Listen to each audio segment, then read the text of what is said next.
शरद पवारांच्या राष्ट्रवादीचे नेते आणि माजी मंत्री गुलाबराव देवकर यांनी शरद पवारांची साथ सोडली आहे।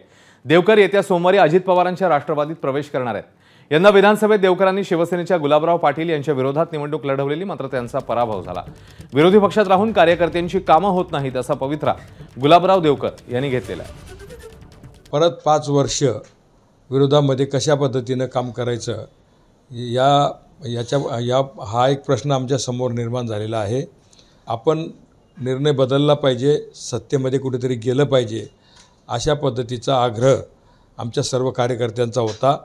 आणि त्यांनी हे पण सांगितलं की आपण सर्वांनी माननीय अजितदादा पवार साहेबांच्या पक्षामध्ये जर गेलं तर तो योग्य निर्णय होईल। मी आता सोमवारी माननीय अजितदादा पवार साहेबांचा सत्कार करण्यासाठी जाणार आहे उपमुख्यमंत्री झाल्याच्याबद्दल, आणि त्या दिवशी सविस्तरपणाने चर्चा करणार आहे। प्रवेश कशा पद्धतीने करायचा, कुठे करायचा, आणि त्यानंतर निर्णय घेतला जाईल। एबीपी माझा, उघडा डोळे बघा नीट।